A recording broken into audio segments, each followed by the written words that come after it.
오늘 주일 예배는 영광의 부활, 그 주인공은 나입니다 라는 제목으로 잠깐 시간 은혜를 나누고자 합니다. 여러분, 오늘은 부활주일이죠. 우리 기독교에서 부활을 떼버리면 여타의 다른 종교, 그러니까 불교, 이슬람교, 힌두교 이런 여타의 다른 종교와 전혀 다를 바가 없습니다.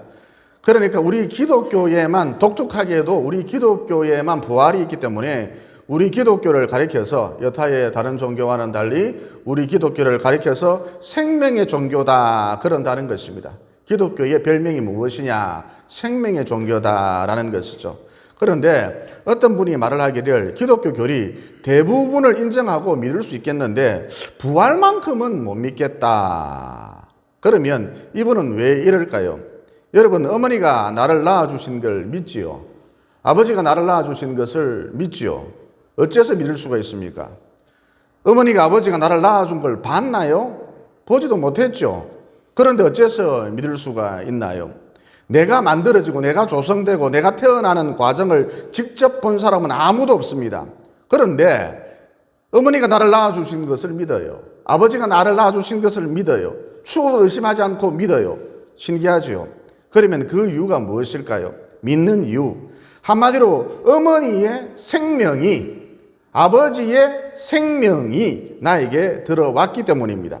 그래서 누가 뭐라 해도 어머니가, 아버지가 나를 낳아주셨다라는 이 사실을 믿는다는 것이죠. 마찬가지로 예수님께서 부활하신 것을 봤나요? 현대의 성도들, 오늘날을 살아가고 있는 성도들, 예수님의 부활 사건 아무도 보지를 못했지요.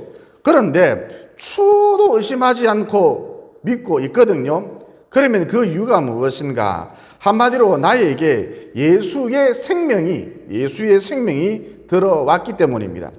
다른 말로 내 속으로 예수의 영이, 성령이 들어오셨기 때문이다라는 것이죠. 그래서 누가 무엇이라고 하든지, 심지어 목에 칼이 들어와도 순교를 각오하면서까지 예수의 부활 사건을 믿고 전한다는 것입니다. 그리고 예수의 영이, 다른 말로 성령이 내 속으로 들어오는 사건을 가리켜서 거듭남이라 그런다는 것입니다. 혹은 중생이라 그런다는 것이죠. 이렇게 사람이 거듭나야, 사람이 중생해야 비로소 주의 재림의 그날 영광의 부활에 참여할 수가 있고, 이어 그 결과 하나님 나라에 들어가서 영원하도록 그와 함께 할 수 있다는 것입니다. 그러므로 오늘 부활주일을 맞이하여서 행여나 부활이 믿어지지 않는다면, 다른 것은 다 믿을 수 있겠는데 부활이 믿어지지 않는다면 하나님 내게도 성령을 보내주시옵소서. 하나님 내게도 예수의 영을 보내주시옵소서. 이렇게 간절히 기도할 필요가 있고, 이어 이 기도가 응답되어서 성령님이, 예수의 영이 내 속으로 들어오기만 하면, 그분의 영이, 성령이 내 속으로 들어오기만 하면 신기하게도 그때부터 예수의 부활이 믿어지기 시작한다는 것이죠. 의심하지 않고 믿어지기 시작한다는 것입니다. 그 다음 오늘 부활주일을 맞이해서 우리가 부활을 믿는 근거, 부활을 믿는 이유에 대해서 간략하게 살펴보고자 합니다. 우선 생명의 능력이 하나님께로부터 나오기 때문에 우리가 부활을 믿는다는 것이죠. 우리가 방금 읽은 본문 말씀은 약 2600년 전, 지금으로부터 약 2600년 전 하나님께서 에스겔 선지자에게 환상을 보여주신 내용이거든요. 그러면 그 환상의 내용이 무엇이냐? 어떤 골짜기에 다 말라 비틀어진, 전혀 소망이 없는, 가망이 없는 마른 뼈들이 헤아릴 수 없이 가득하더라. 그런데 하나님께서 에스겔 선지자에게 이 뼈들이 능히 살 수 있겠느냐 질문하셨다. 그러자 에스겔 선지자가 저는 모릅니다. 저는 알 수가 없습니다. 하나님만 아시겠지요. 이 하나님께서 에스겔 선지자를 보고 너는 다음과 같이 대언을 하거라. 뼈들은 서로 연결되고 살이 붙고 핏줄이 생기고 신경이 생기며 연결될지어다. 그래서 에스겔 선지자가 하나님이 시키는 대로 순종하여서 대언을 했거든요. 그러자 뼈들이 꿈틀꿈틀 소리를 내면서 서로 연결이 되었고, 살이 붙으며 핏줄이 생기고 또 신경이 생기며 이것들이 서로 연결되는 역사가 나타났다는 것입니다. 이어 에스겔 선지자가 하나님이 시키는 대로, 하나님의 명령대로 또 순종하여 대언하기를 이번에는 생기야 들어가라, 생기야 들어갈지어다 그랬거든요. 그러자 수많은 뼈들이 건장한 사람이 되었고 극기야 큰 군대가, 헤아릴 수 없는 큰 군대가 되었다는 것입니다. 그러니까 여러분이 잘 아시는 대로 이스라엘은 바벨론 제국에 의해 멸망당했잖아요. 그래서 그들이 바벨론으로 끌려가서 포로 생활을 하고 있었고, 이어 정권이 바뀔 때마다, 곧 새로운 제국이 들어설 때마다 이스라엘 백성들은 포로 생활을 계속해서 이어가고 있었지요. 쉽게 말해 자자손손, 이스라엘 백성들은 자자손손 대대로 노예 생활을 하고 있었다는 것입니다. 그래서 그들이 서로에게 말을 하기를 우리의 신세가 마치 마른 뼈와 같도다. 이런 민족이 다시 독립을 할 수 있겠느냐, 이런 민족이 다시 부활할 수 있겠느냐 그랬다는 것이죠. 이 하나님께서 마른 뼈와 같은 이스라엘, 하나님의 능력으로 다시 살아날 것이다.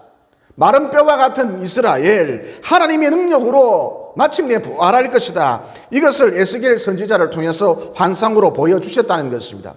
그래서 결국 어떻게 되었나요? 여러분, 이스라엘 민족은 무려 2600년 동안이나 나라가 없었습니다. 그런데 2600년이 지난 어느 날, 그러니까 1948년 드디어 독립국가가 되었다는 것이죠.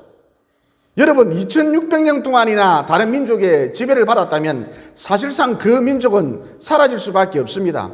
멸절될 수밖에 없고요. 지구상에서 완전히 자취를 감출 수밖에 없어요. 우리나라 한번 보십시오. 일본에게 겨우 36년 동안 지배를 받았는데 아직도 일본의 잔재가 남아있거든요. 그런데 무려 2600년 동안이나 다른 민족에게 지배를 받았다. 그렇다면 이스라엘 민족은 아예 흔적도 없이, 자취도 없이 사라지는 게 상식이라는 것입니다. 그런데 2600년이 지난 후 이스라엘이라는 나라가 새롭게 건국되었으니 이것을 무엇으로 설명을 하겠습니까? 즉 이는 한마디로 이스라엘 민족이 부활한 것인데 이것을 무엇으로 설명할 수 있겠느냐는 것이죠. 하나님께서 하신 일이다, 이렇게밖에 설명할 수가 없다는 것입니다. 그러니까 하나님께로부터 생명의 능력이 나오기 때문에, 누구로부터 생명의 능력이 나온다고요? 하나님께로부터 생명의 능력이 나오기 때문에 얼마든지 이런 일이 가능하다는 것입니다. 제가 어느 날 하수구에 가봤는데 헤아릴 수 없을 정도로 새까만 모기 유충들이, 이를 장구벌레라 그러죠. 헤아릴 수 없는 모기 유충들이 빽빽하게 새까맣게 모여 있는 거예요. 물구름이 바라보고 있는데 참 신기했답니다. 그런데 실험실에서 모기 유충에 관한 연구는 얼마든지 할 수 있어도 모기 유충을, 우리가 하찮게 생각하는 모기 유충을, 장구벌레를 한 마리도 만들지 못한다는 것이죠. 그저 현미경을 통해서 연구만 할 뿐이에요. 앞으로도 그럴 것이고 영원히 그럴 것입니다. 그러면 그 이유가 무엇인가? 인간에게는 생명의 능력이 없기 때문입니다. 그러니까 생명의 능력, 이것은 유일하신 하나님께로부터만 나온다는 것이죠. 그러므로 이런 하나님이라면 능히 우리 한 사람 한 사람을 부활시키고도 남음이 있다는 것입니다. 그 다음 우리가 부활을 믿는 근거, 부활을 믿는 이유가 무엇인가? 흔히들 이런 말을 하지요. 말한 대로 된다. 말한 대로 운명이 열린다. 또 말이 씨가 된다. 말 조심해라. 이게 무슨 뜻일까요? 말에는 능력이 있다는 것입니다. 우리가 알지는 못하지만 말에는 능력이 있다는 것입니다. 어떤 분이 이런 실험을 했답니다. 뚜껑이 있는 플라스틱 용기를 2개 준비를 해서 각각 밥을 담아 놓았습니다. 그리고 한쪽 용기에 담아 놓은 밥을 보고는 좋지 않은 말을 거침없이 쏟아 부었답니다. 예를 들어서 너 참 못생겼다, 신경질 난다, 니를 쳐다보고 있으니까 신경질이 난다, 짜증이 난다, 참 밉게 생겼다, 치 아프라, 자살해라, 이런 식으로 좋지 않은 말을, 악한 말을 마구 쏟아 부었다는 것이죠. 이어 나머지 한쪽 용기에 담아놓은 밥을 보고는 좋은 말을 해주었답니다. 그 밥을 쳐다보고 예를 들어서 고맙다, 니를 쳐다보고 있으니까 사랑스럽다, 착하다, 예쁘다, 신난다, 좋다, 이런 좋은 말, 긍정적인 말, 예쁜 말, 아름다운 말을 해주었다는 것이죠. 이러기를 무려 40일간 해봤답니다. 이후 결과를 살펴보았습니다. 그랬더니 악한 말을 쏟아부었던 용기의 밥을 보니까 보기에도 흉측한 시커먼 곰팡이가 아주 불규칙하게 피었고 밥알도 거의 다 녹아내렸고 또 냄새가 얼마나 지독한지 자기도 모르게 곧바로 뚜껑을 닫아버렸답니다. 그리고 이번에는 긍정적인 말, 예쁜 말, 아름다운 말, 좋은 말을 자꾸 해주었던 용기의 밥을 보니까 눈을 시원하게 해주는 푸른색 곰팡이가 아름답게 규칙적으로 피어 있었고 어떤 것은 꽃 모양을 하고 있었고 곰팡이가 꽃 모양을 하고 있었고 밥알도 꽤 살아 있었고 또 냄새도 청국장 냄새 같은 고소한 냄새가 나더라는 것이죠. 그래서 얼른 뚜껑을 닫지 않았답니다. 그러니까 여러분, 사람의 말 속에도 이 정도의 능력이 있다면, 하나님 말씀이야 두말할 필요도 없겠지요. 즉 하나님의 말씀 속에는 무한대의 능력이 있다는 것입니다. 그래서 창세기에 보면 하나님께서 말씀으로 천지를 창조하셨다. 이어 천지가 하나님의 말씀으로 창조되었으므로 모든 피조물들은 응당 어저께나 오늘이나 변함없이 응당 하나님의 말씀에 순종하게 돼 있다 그랬습니다. 그러니까 예를 들어 하나님께서 바다를 말씀으로 만드신 다음 바다의 경계를 정하사 그러셨거든요. 그래서 창조 이후로 지금까지 바닷물은 한계까지만 올라왔다가 빠졌다가를 반복하고 있다는 것이죠. 여러분이 잘 아시는 대로 지구의 3분의 2가 바다 아닙니까? 육지는 3분의 1이죠. 그래서 바닷물이 조금만 출렁거려도, 태평양 바다가 조금만 출렁거려도 일본 열도는 물론 이려니와 우리 한반도도 물에 잠길 수밖에 없다는 것입니다. 그런데 지금까지도 안전하게 잘 살고 있지요. 무탈하지요. 그러면 그 이유가 무엇인가? 하나님이 말씀으로 바다의 경계를 정하셨기 때문입니다. 즉 바다가 하나님 말씀에 순종하고 있기 때문에 우리가 안전하게 지낼 수 있다는 것이죠. 그러니까 하나님의 말씀은 무한대의 능력이시다. 곧 능치 못함이 없다는 것입니다. 그래서 죽은 지 3일이나 지난 나사로를 보고, 여러분 벌써 죽은 지 3일이나 지났다면 썩은 냄새가 진동을 하고 진물이 줄줄 흘러내리고 또 살이 흐물흐물해지거든요. 이런 나사로를 보고 예수님께서 나사로야 나오너라 그랬더니, 즉 이렇게 말씀했더니 그가 무덤 속에서 수의를 입은 채로 터벅터벅 걸어 나오더라는 것이죠. 또 나인성 과부의 아들이 죽어서 사람들이 상해를 메고 나올 때에 예수님께서 소년아 일어나라 그러니까 말씀으로 소년아 일어나라 그러니까 소년이 즉시 일어나 관 속에 앉아 있었지요. 또 죽은 야이로의 딸을 살릴 때도 마찬가지였습니다. 그냥 말씀으로 소녀야 일어나라 그러니까 우리 예수님께서 아무 짓도 안 하셨어요. 그냥 말씀만으로 소녀야 일어나거라 그러니까 죽은 시체가 살아나지 않았습니까? 그러니까 하나님의 말씀은 무한대의 능력이시다. 곧 능치 못함이 없다는 것입니다.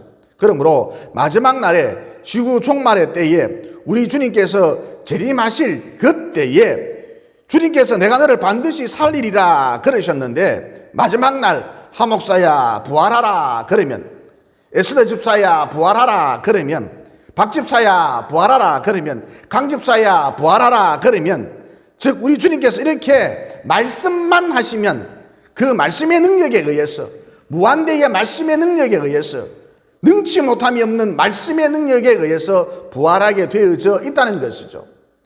여러분, 말씀으로 천지를 창조하신 분이 말씀으로 다시 살아나도록 하는 것, 부활시키는 것, 이것 하나를 못하시겠습니까? 그 다음 우리가 부활을 믿는 근거, 부활을 믿는 이유가 무엇인가? 한마디로 구약의 예언이 그대로 성취되었기 때문에 우리가 미래에 일어날 일, 곧 부활 사건도 믿을 수 있다는 것이죠. 여러분, 우리 예수님은 어느 날 갑자기 이 역사 속으로 등장하신 것이 아니라 성경의 예언대로 등장하셨거든요. 그러니까 예수님의 탄생, 성장 과정, 고난당하심, 심지어 십자가에 못 박혀 죽으심, 급기야 부활하심, 이 모든 일들이, 이 모든 사건들이 수천 년 전 하나님의 선지자들에 의해서, 즉 그들의 입을 통해서 이미 예언돼 있었고 그 예언한 대로 이 모든 것이 싹 다 이루어졌다는 것입니다. 그러므로 미래의 어느 날 일어날 일인 부활 사건도 얼마든지 우리가 믿을 수 있다는 것이죠. 즉 지금까지 성경 예언대로 99%가 모두 이루어졌으니까 나머지 1%도 이루어질 가능성이 매우 높다는 것입니다. 이어 부활에 대해서 좀 더 깊이 들어가 봤으면 합니다. 여러분, 부활이란 무엇이죠? 죽었다가 다시 살아나는 것, 이게 부활입니까? 아니죠. 우리 기독교에서 말하는 부활이란 우리 육체를 포함하여서 이 세상 모든 것은 썩기 마련인데, 죽기 마련인데 영원히 죽지 않고 영원히 썩지 않은 몸으로, 곧 신령한 몸으로 다시 살아나는 것, 이게 부활입니다. 여러분, 우주선을 타려면 당연히 우주복이 필요하겠죠. 마찬가지로 우리가 영원한 세계, 하나님의 세계로 들어가려면 그에 걸맞는, 그에 알맞은 옷이 필요하다는 것이죠. 그러면 그 옷이 무엇이냐? 영원히 썩지 않는 몸, 영원히 죽지 않는 몸, 신령한 몸이라는 것입니다. 또 여러분, 우리 예수님께서 처음으로 부활하셨는데, 부활의 첫 열매가 되셨는데, 우리는 그분의 부활하신 모습을 통해서 장차 우리의 부활한 모습도 쉽게 예상을 해볼 수가 있다는 것이죠. 예수님께서 십자가에서 운명하시자 예수님의 제자들은 그만 두려움에 사로잡혀서 문을 꽁꽁 걸어 잠그고 있었죠. 그때 예수님께서 어떻게 하셨나요? 문을 통과해서 제자들에게로 갔습니다. 따라서 부활한 우리 몸은 공간의 제약을 받지 않는다라는 것을 알 수가 있죠. 이어 문을 통과해서 제자들에게 나타난 예수님을 보고 제자들이 유령이다, 그러니까 예수님께서 말씀하시기를 먹을 것을 다오, 그러셨잖아요. 이어 예수님께서는 그들이 가져온 음식을 흔쾌히 맛있게 잡수시면서 영은 뼈와 살이 없지만 나는 있느니라, 그러셨거든요. 따라서 부활한 우리 몸은 뼈도 있고 살도 있고 또 음식도 먹을 수 있다, 이것을 알 수가 있다는 것입니다. 또 예수님은 눈 깜짝할 사이에 순식간에 한 찰나에 예루살렘으로도 가셨다가 갈릴리로도 가셨다가 이 밖에 여러 곳으로 가셨거든요. 따라서 부활한 우리 몸은 시간의 제약을 받지 않는다라는 것을 알 수가 있다는 것입니다. 그 다음 여러분, 사람이 죽으면 어떻게 될까요? 그러니까 모든 사람은 병들어서 죽든지 교통사고로 죽든지 전쟁으로 죽든지 하여튼 반드시 죽게 돼 있는데 죽으면 어떻게 될까요? 더 이상 영혼이 육체에 거할 수 없으므로 영혼이 자연스럽게 육체를 벗어나게 되겠죠. 이를 의학적인 용어로, 전문적인 용어로 유체이탈이라 그럽니다. 그리고 예수님을 믿는 사람들은 예수님께서 이미 그 사람의 모든 죄값을 지불했기 때문에, 예수님께서 이미 그 사람의 모든 죄값을 다 치루었기 때문에 그 영혼은 낙원으로 들어가게 됩니다. 여러분이 죽으면 낙원으로 가요. 바울이 이 낙원을 경험했었잖아요. 그래서 고린도후서 12장에 보면 바울이 말하길 내가 몸 안에 있었는지 내가 몸 밖에 있었는지 나는 잘 모르겠거니와 하나님만 아시느니라. 이어 내가 낙원으로 끌려가서 말로 표현할 수 없는 것들을 보고 들었으니 사람이 감히 상상도 할 수 없는 것들이었더라. 한마디로 낙원이란 굉장히 좋은 곳이다, 이런 뜻입니다. 그러면 예수님을 믿지 않는 불신자는 어떻게 될까요? 그가 평생토록 지은 죄, 이 죄 문제를 해결하지 못했기 때문에, 살아생전에 죄 문제를 해결하지 못했기 때문에 그 영혼은 고통과 어둠이 가득한 음부로 떨어지게 된다는 것이죠. 여러분, 내가 아무리 음부로 가기 싫어도 가지 않으려고 발버둥을 쳐도 죄가 있으면 꼼짝없이 음부로 떨어집니다. 시스템이 그렇게 돼 있어요. 자석이 쇠를 무조건 당기는 것처럼 죄 있는 영혼은 이 죄 문제를 살아생전에 해결하지 않은 영혼은 음부가 무조건 당기기 때문에 그냥 사정없이 음부로 떨어진다는 것입니다. 제가 어느 날 비몽사몽간에 음부에 떨어졌는데 이 음부가 마치 블랙홀 같았습니다. 그냥 사정없이 저를 잡아당기는 거예요.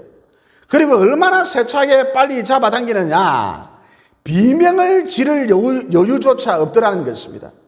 빛의 속도보다 더 빠르게, 총알보다 더 빠르게 저를 확 잡아당기더라는 것이죠. 여러분, 사람이 영의 상태로 있으면 감각이 예민해져요. 그러니까 이 떨어지는 속력이 빛의 속력이다, 총알보다 더 빠르다는 것을 확실히 느낄 수가 있었습니다. 이렇게 사정없이 떨어지는데, 음부로 사정없이 떨어지는데 얼마나 깊이 떨어졌느냐, 이 세상 언어로는 표현이 불가능합니다. 왜냐? 그 깊이가 너무나도 깊었어. 까마득해요. 그런데 저 높은 곳에서 천사들이 강강수월대를 하듯이 손에 손을 잡고 구주의 십자가 보혈로 죄 씻음 받기를 원하네, 이런 찬송을 강강수월대를 하듯이 부르는 거예요. 한국말로. 그 순간 제가 붕 떠오르는 느낌이 들면서 음부에서 올라올 수 있었거든요. 그러니까 내 속에 죄가 있는 한, 곧 예수님을 믿지 않으면 너나 할 것 없이 다 이렇게 된다는 것입니다. 음부로 떨어진다는 것이죠. 그곳으로 떨어져서는 말할 수 없는 고통 가운데 자기 죄값을 치르게 되는 것이죠. 여러분, 형체를 알아볼 수 없을 정도로 눈알이 튀어나오고 사지가 다 찢어져서 너덜너덜해져서 죽는 것보다 더 비참하게 처참하게 죽는 죽음이 뭔 줄 아십니까? 예수 안 믿고 죽는 거예요. 왜냐? 그들 앞에 무시무시한 음부가 기다리고 있기 때문입니다. 다시 본론으로 돌아와서 주님께서 재림하실 그날 둘 다 낙원에 있는 영혼이든 음부에 있는 영혼이든 둘 다 부활하게 된다는 것이죠. 그래서 요한복음 5장 29절에 선한 일을 행한 자는, 여러분, 이 세상에서 하나님 한 분만 선한 분이고, 또한 선한 일이란 예수 믿는 이 일만이 유일하게 선한 일입니다. 그러니까 내가 누구를 도와줬다, 선행을 베풀었다, 그러면 이것은 선한 일이 아니라 그냥 봉사, 그냥 좋은 일, 그 정도이지 결코 선한 일이 아니라는 것이죠. 누구에게 호의를 베풀어 주었다, 그러면 이것은 선한 일이 아니라 그냥 봉사, 좋은 일, 그 정도라는 것입니다. 선한 일은 아니라는 것이죠. 그래서 선한 일을 행한 자는, 곧 예수님을 믿는 자는 생명의 부활로, 악한 일을 행한 자는, 즉 예수님을 믿지 않는 자는 심판의 부활로 나오리라 그러셨던 것입니다. 그러면 이후에 어떻게 되느냐? 생명의 부활에 참여한 자는 낙원에서 천국으로 이끌려 그곳에서 영원하도록 하나님과 함께하는 것이고, 심판의 부활에 참여한 자는 음부에서 지옥으로 이끌려 그곳에서 영원하도록 자신의 죄값을 치르면서 영원한 고통 가운데 처하게 된다는 것이죠. 덧붙여 성경은 해의 영광이 다르고 달의 영광이 다르고 별의 영광이 다르고 또 별과 별의 영광이 다르듯이 부활한 다음 우리의 영광도 각각 다르다 그러셨거든요. 그러니까 평생토록 주를 위해 헌신한 사람과 순교한 사람과 다 늙어서 주를 위해 헌신한 사람과 죽기 직전에 예수님을 믿은 사람이 미래의 어느 날 부활했을 때 각각 그 영광이 다를 수밖에 없다는 것이죠. 이는 너무나도 당연한 얘기 아닙니까? 그러므로 기회가 주어졌을 때 주를 위해 열심히 충성하셔서 우리 포도나무교회 성도님 여러분들은 주의 재림의 그날, 심판의 그날, 지구 종말의 그날, 영광의 부활에 참여하는 것은 물론이려니와 천국에서 해와 같이, 달과 같이, 별과 같이 영원하도록 빛나시기를 예수님 이름으로 진심으로 축원을 드립니다. 기도드리겠습니다.